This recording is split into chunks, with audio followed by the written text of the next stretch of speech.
Hermanos, buenos días. Los saludo en el nombre del Señor Jesús. Quiero pedirles que por favor abramos las Escrituras en el libro de los Hechos, en el capítulo 10. Vamos a leer desde el versículo 34 hasta el versículo 48.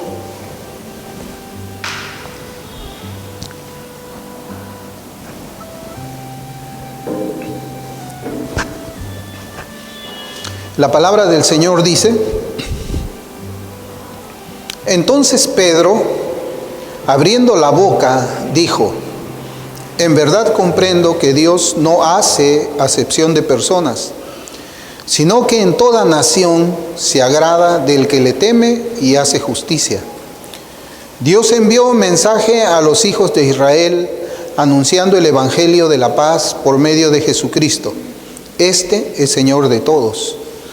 Vosotros sabéis lo que se divulgó por toda Judea, comenzando desde Galilea, después del bautismo que predicó Juan, cómo Dios ungió con el Espíritu Santo y con poder a Jesús de Nazaret, y cómo éste anduvo haciendo bienes y sanando a todos los oprimidos por el diablo, porque Dios estaba con él.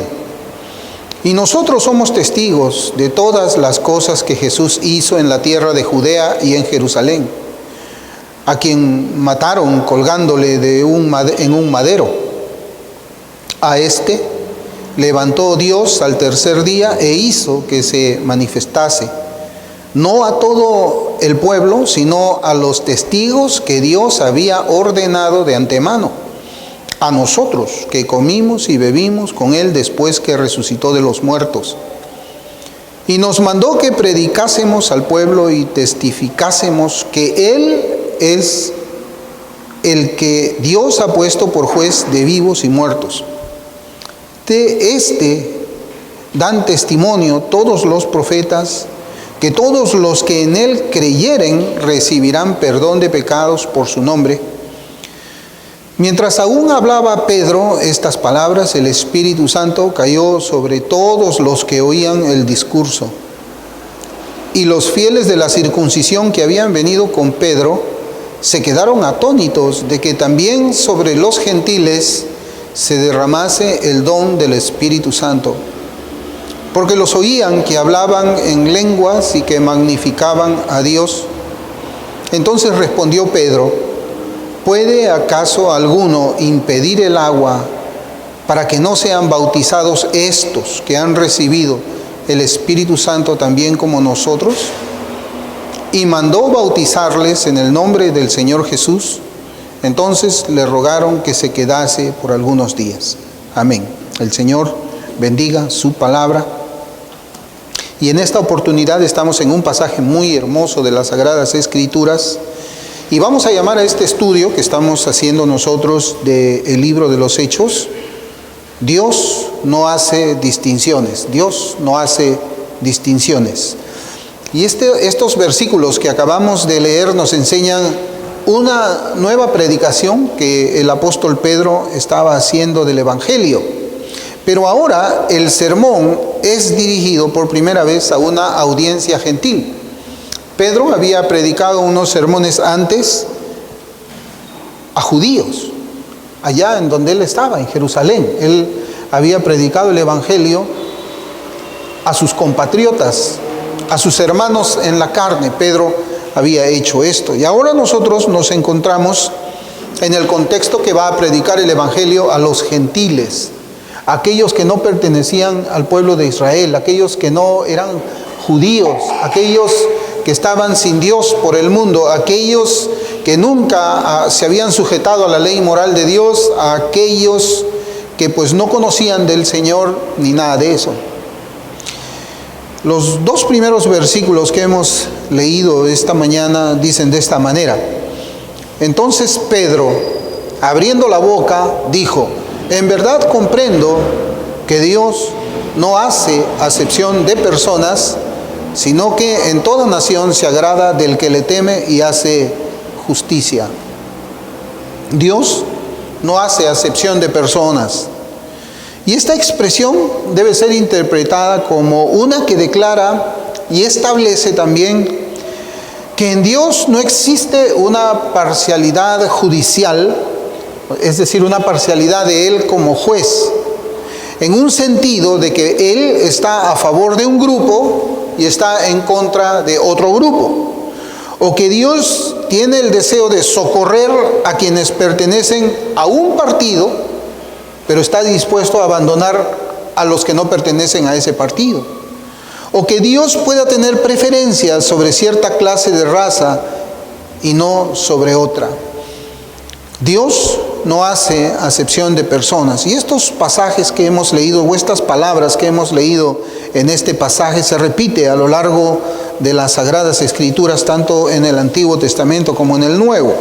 Por ejemplo, en Deuteronomio capítulo 10, versículos 17 y 18, la Escritura dice: porque Jehová, Dios nuestro, es Dios de dioses y Señor de señores, Dios grande, poderoso y temible, que no hace acepción de personas ni toma cohecho, que hace justicia al huérfano y a la viuda, que ama también al extranjero, dándole pan y vestido.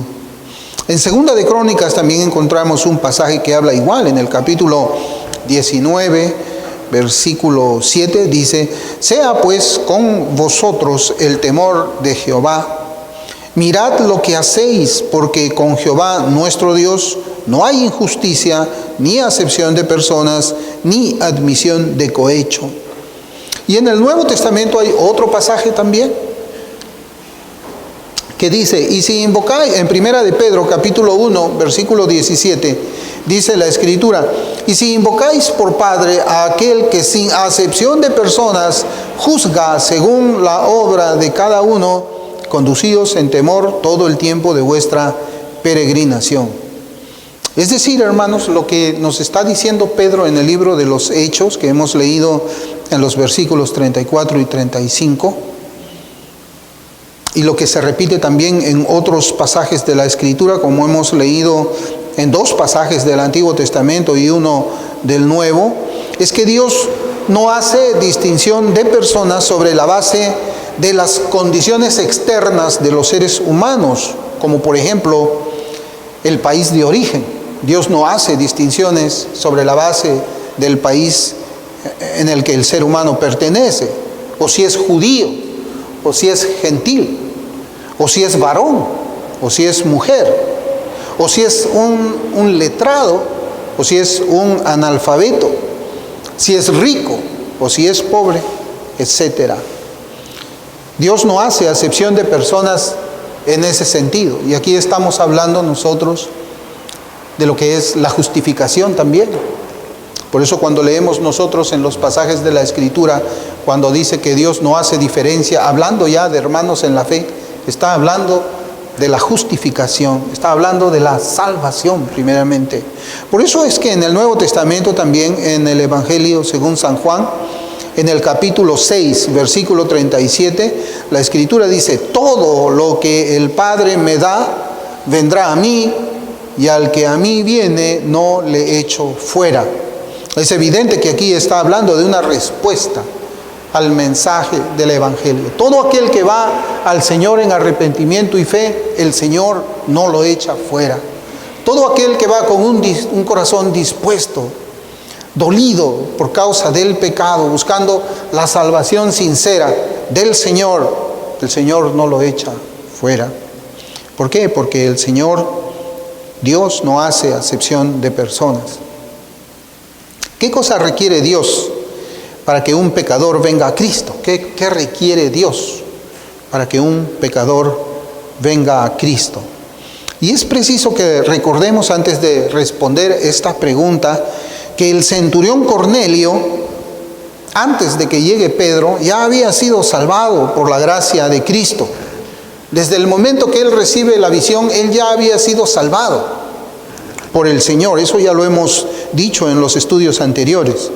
En ninguna manera, hermanos, yo quisiera que esto quede bien claro en nuestros corazones y en nuestras mentes.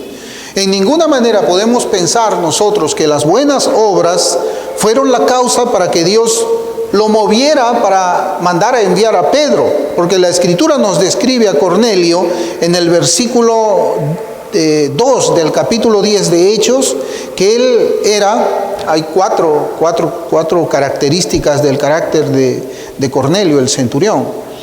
La Escritura nos dice que él era un hombre piadoso. ¿Y cómo puede ser un hombre piadoso si es incrédulo? No, él era creyente, era un hombre piadoso, era un hombre temeroso de Dios, era un hombre que hacía muchas ofrendas y era un hombre que oraba a Dios. Eso no lo hace un incrédulo. Un incrédulo no tiene ni el querer ni el poder para hacer eso. Un incrédulo absolutamente desecha todo lo que es Dios y todo lo que tiene que ver con Dios. Y estas 4 actitudes que vemos que tenía Cornelio en su corazón y en su vida no pueden ser consideradas como la causa, el origen para que Dios se revelara a él y mande llamar a Pedro para predicar el evangelio y que él recién alcance salvación. No puede ser. No puede ser. No se le estaba enviando a Pedro, mandar llamar a Pedro para que él escuche el evangelio y pueda ser salvado. Si nosotros vamos a pensar de que esas fueron razones para mover a Dios a misericordia, entonces estamos negando el evangelio de la gracia. Yo quisiera que nosotros grabemos bien esto en nuestra mente y en nuestro corazón. Cornelio ya era un hermano en la fe cuando él envía a sus siervos a llamar a Pedro. Y nosotros vamos a ver qué cosa es o cuál es la razón por la cual el Señor pone en el corazón de Cornelio llamar a Pedro el apóstol. Dios no hace acepción de personas. Y nosotros habíamos preguntado, ¿qué requiere Dios para que un pecador pueda venir a Cristo? Sabemos que un pecador está separado del Señor, pero ¿qué es lo que requiere Dios para que el pecador venga a Cristo, se acerque a Cristo? En el pasado yo quisiera hacer referencia a algo que ocurrió en el siglo XVIII en la iglesia. En la iglesia han habido controversias doctrinales después de la reforma de Lutero. La iglesia estaba desarrollándose más doctrinalmente, estaba profundizándose más en la doctrina, en el conocimiento de Dios, en la interpretación correcta de las Escrituras. Y en el siglo XVIII se presenta, hermanos, una controversia, se presenta un debate dentro de la iglesia evangélica. Y ese debate fue conocido como la controversia medular, traducido al español, porque en inglés es the Marrow Controversy. The Marrow Controversy, y en la cual algunos ministros enseñaban lo siguiente. Yo quisiera que pensemos esto en nuestras mentes. Ellos afirmaban unos ministros que el pecador debe abandonar primero el pecado para poder venir a Cristo. Ese fue, hermanos, en el tiempo estos fueron reformadores. O sea, hombres que eran calvinistas en su doctrina. Pero hubo un momento en que en la iglesia precisamente se levanta esta cuestión, se levanta este asunto y lo hacen a través de una pregunta. La misma pregunta que nos hacemos nosotros. ¿Qué requiere Dios para que un pecador venga a Cristo? Y ellos decían, el pecador primero debe abandonar el pecado para poder venir a Cristo. Pero también en ese tiempo había un grupo de puritanos que fueron conocidos como los 12 medulares, entre quienes se encontraron el pastor Thomas Watson y los hermanos Ralph y Ebenezer Erskine. Ellos enseñaron que solamente la unión con Cristo puede dar el poder para abandonar el pecado. Solamente la unión con Cristo puede hacer a un hombre piadoso. Solamente la unión con Cristo puede hacer a un hombre santo. Solamente la unión con Cristo hace que un hombre pueda mortificar el pecado. Solamente la unión con Cristo hace que un hombre abandone el pecado detestándolo. Solamente eso. No hay una forma en que la Biblia nos enseñe a nosotros de que el hombre en su carne, en su estado adámico, sin salvación, pueda abandonar su pecado. Pero esto es lo que se planteó, como le digo, en los años 1717 al año 1722 en la controversia medular. Otro grupo de pastores presbiterianos presentaron a la fe y al arrepentimiento como condiciones legales para recibir la salvación ofrecida en el Evangelio. Es decir, ellos proclamaban que si un pecador se ha arrepentido lo suficiente, entonces es un candidato para recibir la gracia. Y esto se interpreta como poner una condición para predicar el Evangelio al pecador. Esto era una suerte de arminianismo mezclado con hipercalvinismo. Era algo extraño que pastores puedan pensar de esa manera en estos siglos, 1717 al 1722. ¿Cómo es que un pastor puede apartarse de la enseñanza de la Escritura y decir, bueno, tú siendo incrédulo tienes que abandonar el pecado, tienes que creer, tienes que arrepentirte, entonces tú ahora eres un candidato para recibir la gracia, un candidato, un postulante, alguno que es elegible para recibir la gracia? ¿Sobre la base de qué méritos? El arrepentimiento y la fe. Por eso yo le digo, eso es arminianismo. Y eso tiene que ver con Cornelio. Eso tiene que ver con la interpretación que estamos haciendo nosotros de estos sucesos que ocurren y están narrados en el libro de los Hechos. Esta controversia, hermanos, sirvió para profundizar y afirmar la doctrina bíblica de la salvación por gracia, considerando que tanto la fe como el arrepentimiento para vida son un don de la gracia de Dios, los cuales son concedidos luego del nuevo nacimiento. Son concedidos después que uno nace. Esto es un poco la enseñanza de lo que es el orden de la salvación, porque nosotros entendemos teológicamente que tiene que haber un orden en la salvación. Es cierto que a veces ocurren las cosas muy cercanas, pero es, por ejemplo, imposible que una persona deba creer primero para nacer espiritualmente. Es imposible que una persona pueda arrepentirse primero para que pueda tener o ser trasladado del reino de las tinieblas al reino de la luz. Es imposible. Se tiene que poner primero la regeneración. Tiene que nacer de nuevo. Tiene que ser engendrado del Espíritu para que después el Señor le conceda fe y arrepentimiento. Porque antes del nuevo nacimiento, la persona, el ser humano, está muerto en delitos y pecados. Está muerto, no tiene ninguna capacidad espiritual para poder buscar a Dios. Detesta a Dios.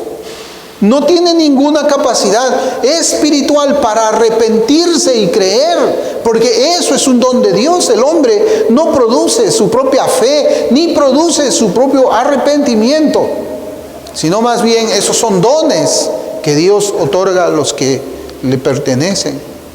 Por eso, hermanos, es imposible abandonar el pecado.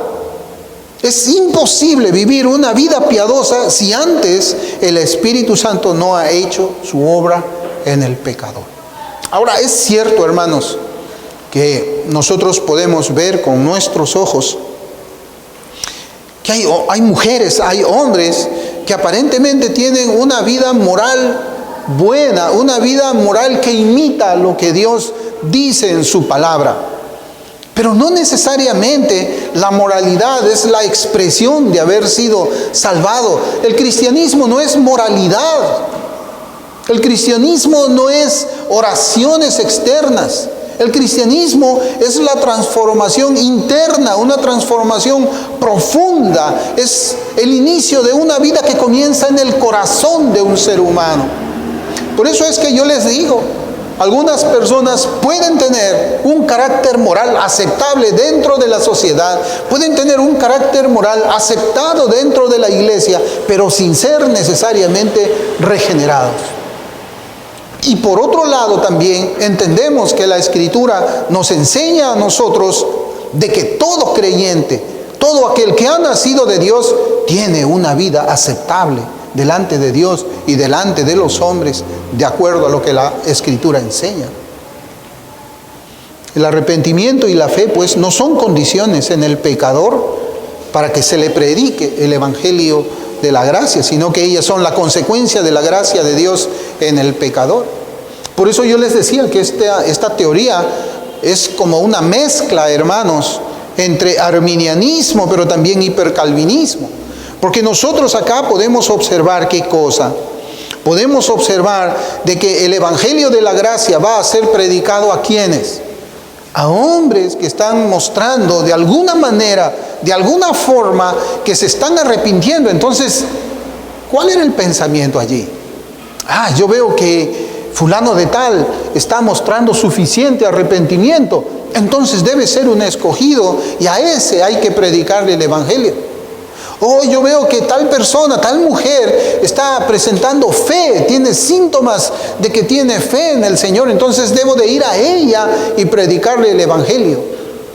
Y se llega a creer que el arrepentimiento y la fe son las marcas de un escogido para predicarle a ese el evangelio, mas no a quien no tiene muestras de fe y arrepentimiento.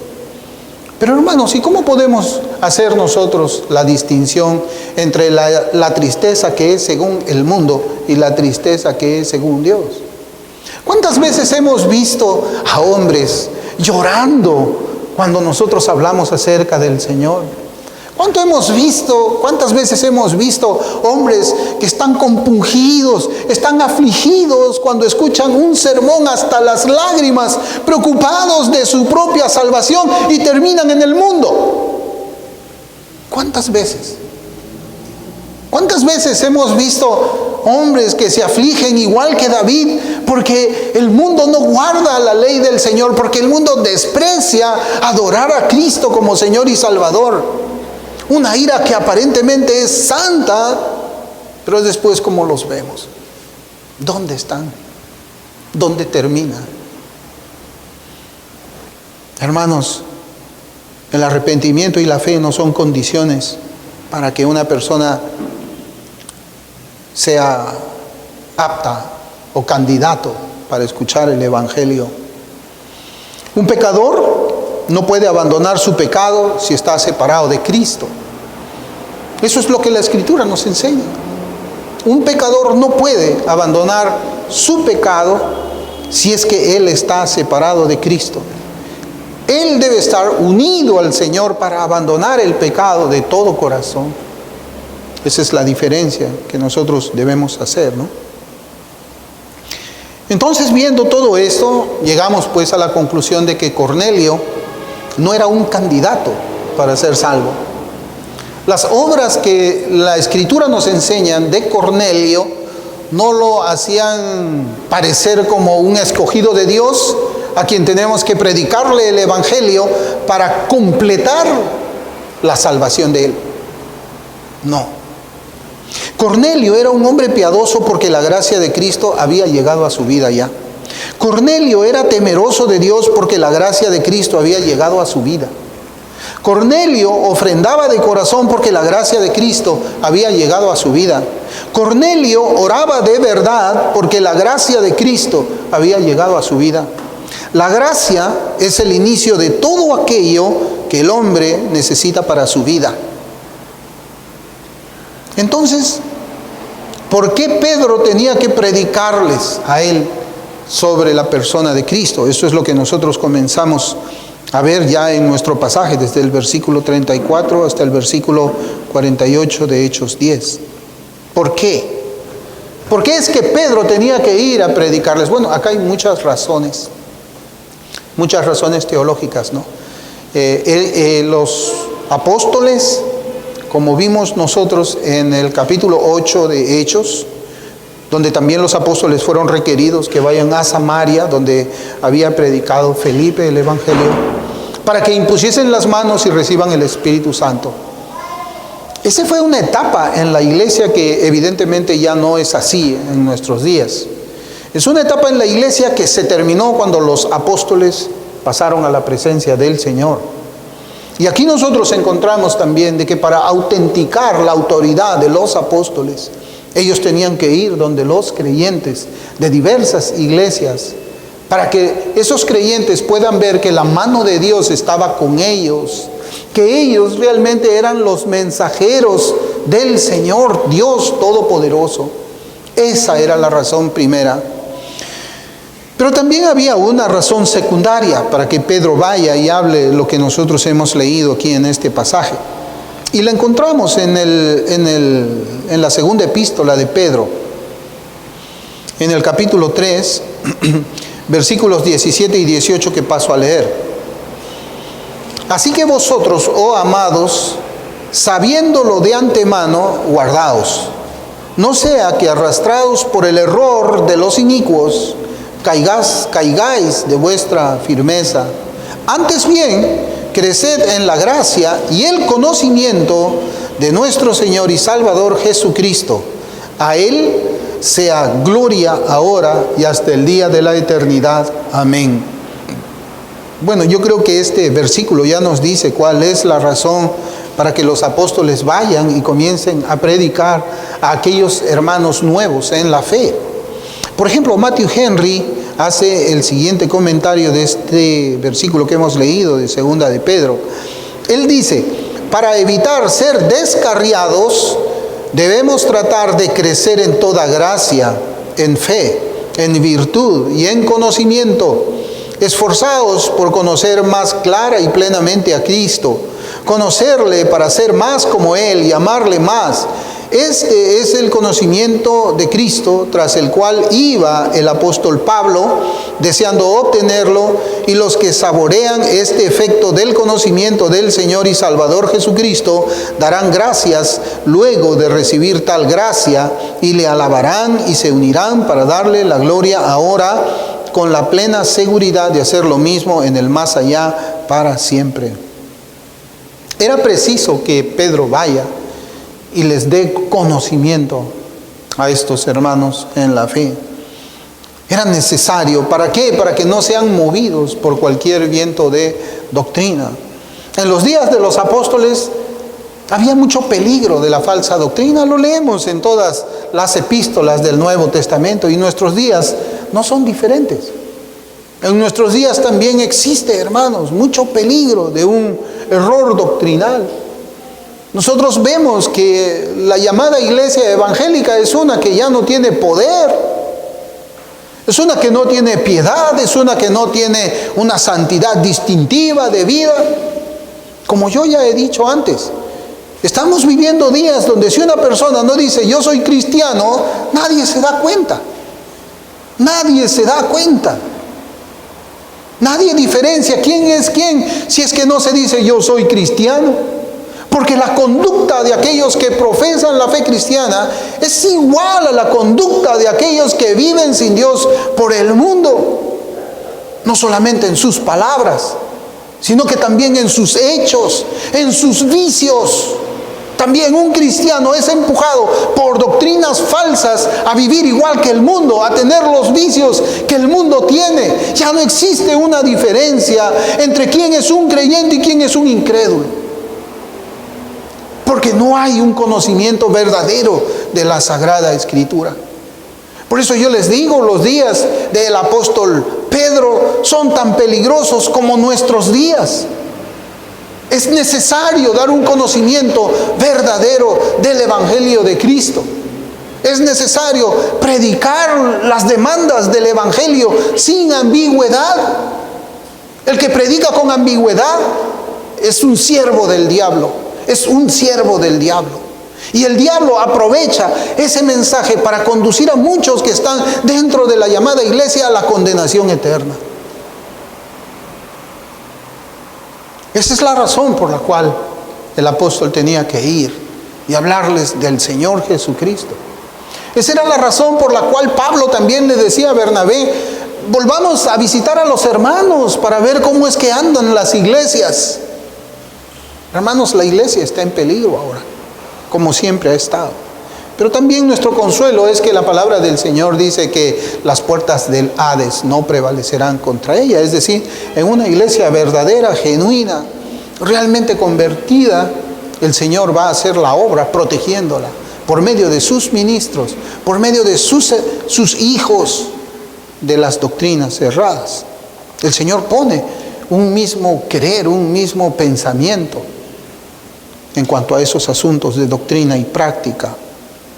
Por eso cuando hay una persona que no piensa igual, cuando hay alguien que comienza a tener algunos desvíos liberales en cuanto a ciertas conductas de vida, no permanece en una iglesia donde la predicación de la piedad de vida y la santidad verdadera se hace por medio del púlpito. Lo abandonan. Esto es una cárcel, dice. No tengo libertad de nada. No puedo hacer nada con mi vida, todo es malo. No puedo escuchar música mundana, porque el predicador dice que eso no es propio de un creyente. No puedo beber licor, un poquito de licor, porque el predicador dice que eso no es propio de un creyente. No puedo ir a las fiestas, porque el predicador dice que eso no es propio. Estoy cansado de esa predicación. Estoy cansado de esa iglesia. Esa iglesia es una prisión.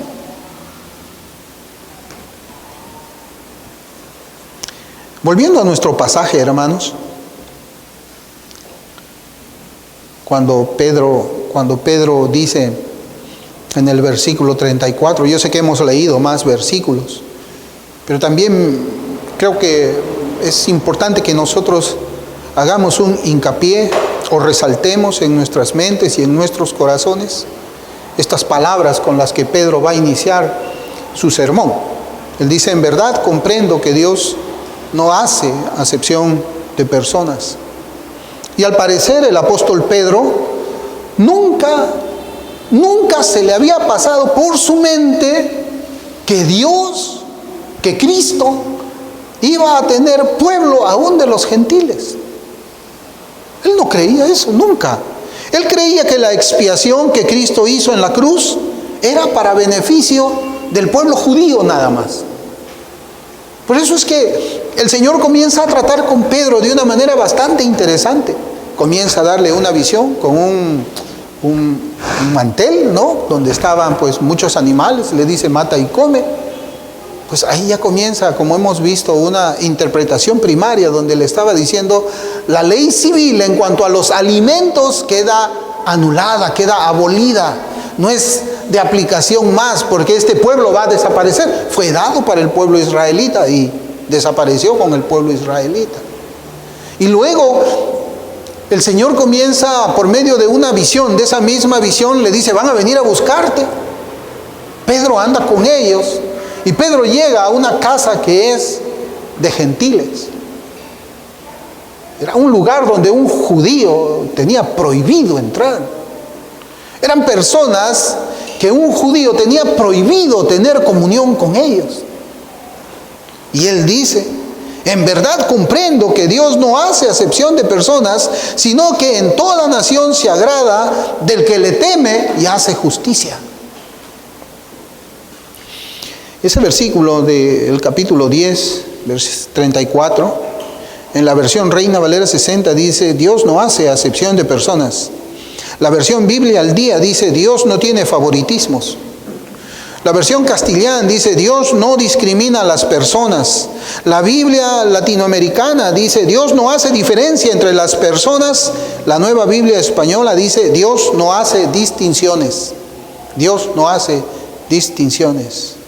Y luego desarrolla su predicación comenzando con la necesidad de la predicación del Evangelio. El versículo 36 dice: Dios envió un mensaje a los hijos de Israel anunciando el Evangelio de la paz por medio de Jesucristo. Este es Señor de todos.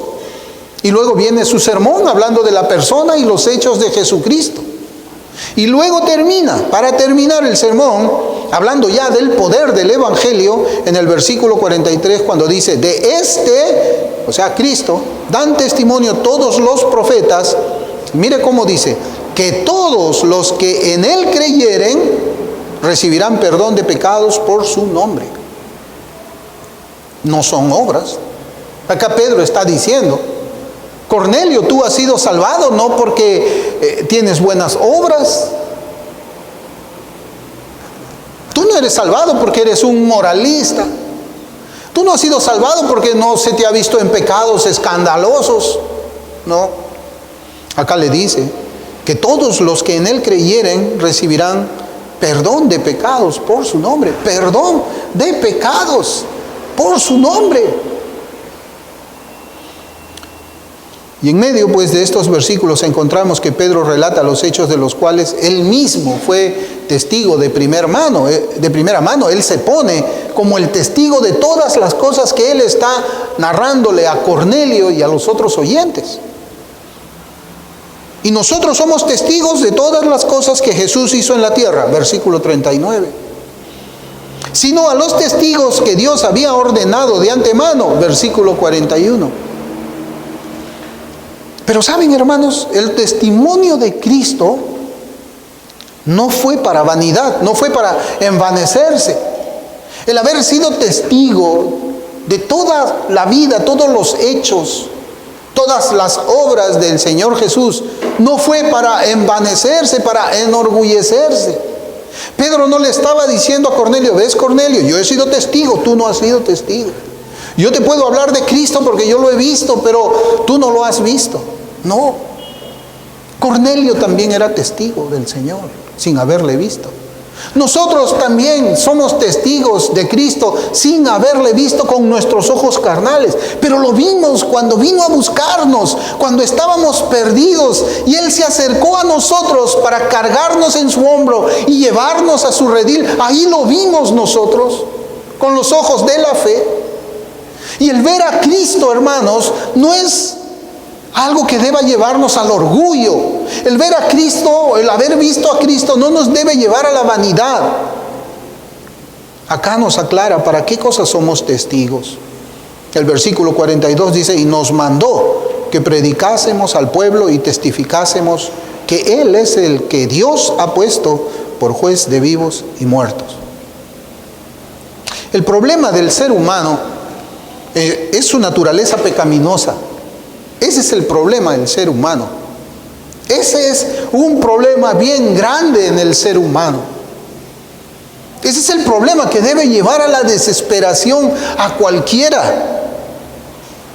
Es una naturaleza pecaminosa la cual se inclina solamente a pecar. Y solamente a pecar, y solamente a pecar. Uno dice: ¿por qué no puedo dejar de pecar? ¿Por qué no puedo dejar de hacer lo malo? Pues ¿por qué es?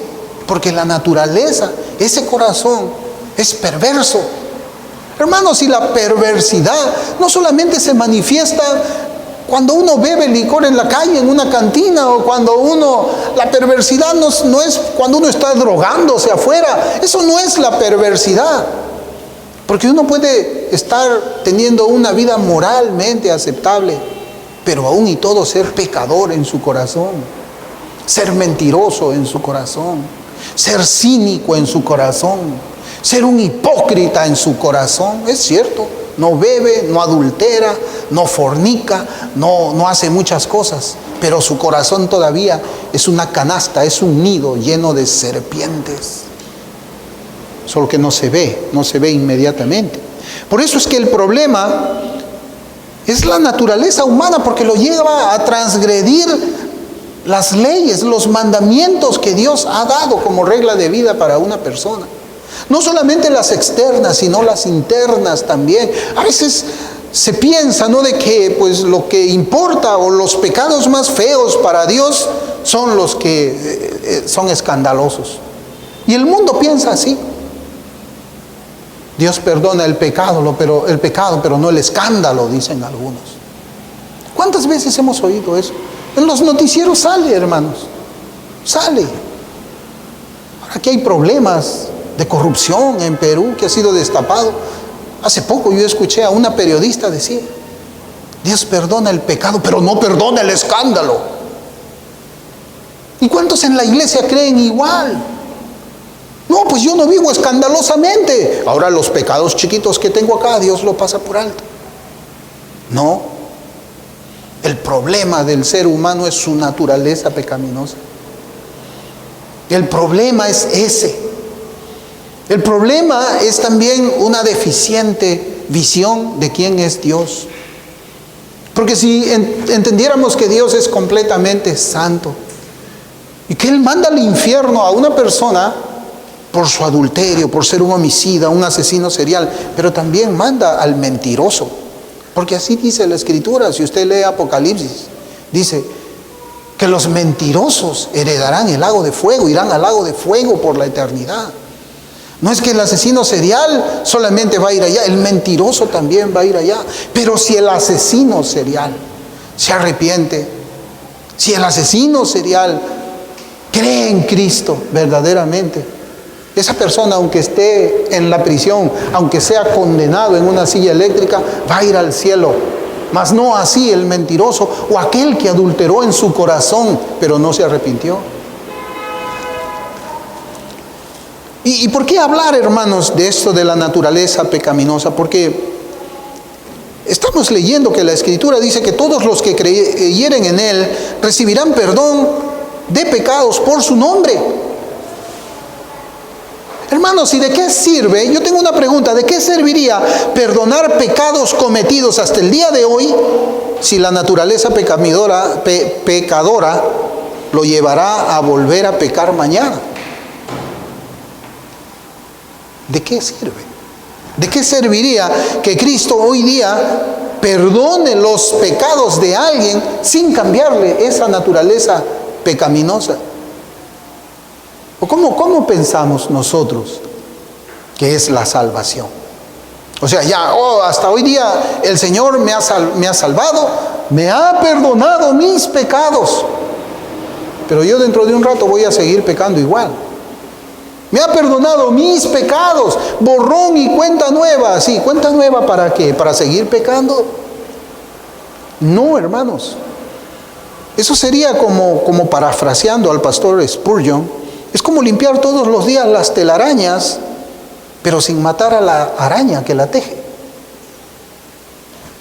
O sea, el Señor va a limpiar la telaraña de tu pecado, pero va a dejar la araña viva. Cuando la Escritura nos habla que Dios perdona pecados, no solamente los perdona, además quita la naturaleza pecaminosa. Quita la naturaleza pecaminosa. Y estas palabras solamente pueden ser comprendidas por uno que realmente ha sufrido conversión por el Espíritu Santo. Es lo que la Biblia enseña. Pero si yo apelara solamente al sentido común y preguntaran, ¿ustedes creen que Cristo perdona pecados, pero te deja esa naturaleza contraria, enemiga, aborrecedora de Dios y te lleva al cielo así? Hermanos, nadie diría que sí. El sentido común te enseña eso no es posible. Dios va a quitar la naturaleza pecadora que controla la voluntad del hombre natural. Lamentablemente muchos no hablan de lo segundo. Hay muchos que dicen, sí, si tú pones tu fe en Cristo, Él te perdona tus pecados, pero se callan la segunda parte. No dicen, no enseñan que Dios también quita la naturaleza pecaminosa. ¿Y saben cómo la quita? ¿O dónde está en la Escritura? Es cuando dice, Dios te quita el corazón de piedra y te pone un corazón de carne. Nuevo nacimiento.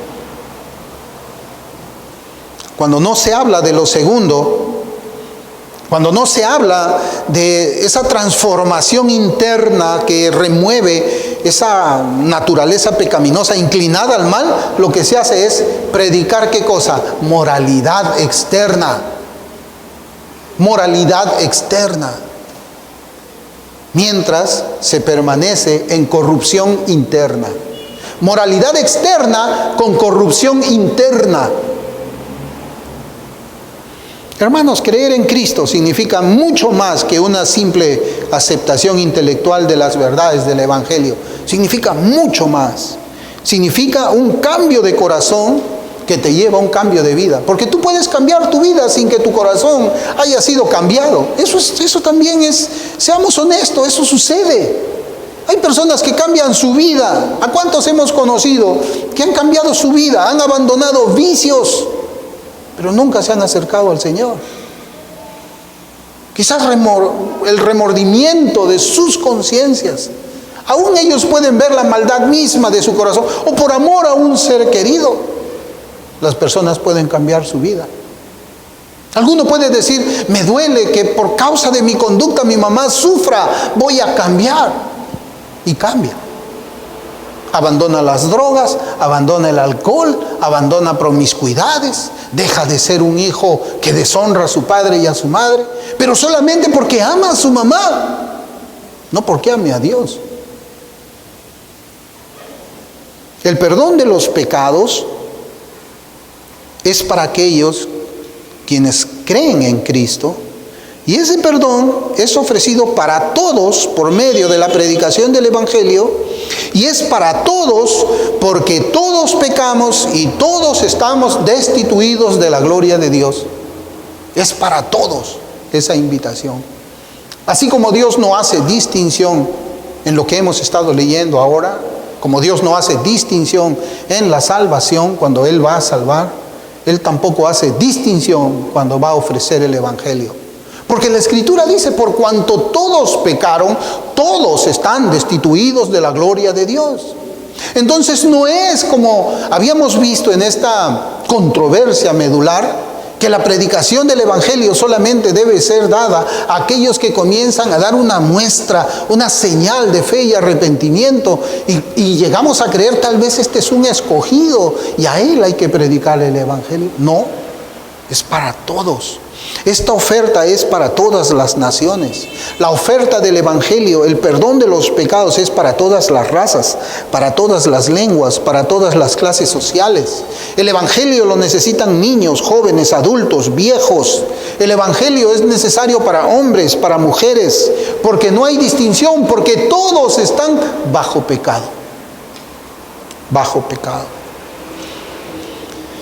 Hermanos, acá estamos viendo en este estudio que hacemos de Hechos 10, todos los prejuicios judíos del apóstol Pedro se terminaron en ese día. Todos sus prejuicios judíos. Dios obró de forma diferente con el apóstol Pablo para conducirlo a él también a esa misma verdad.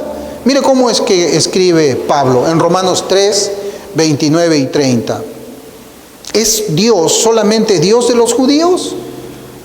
¿No es también Dios de los gentiles?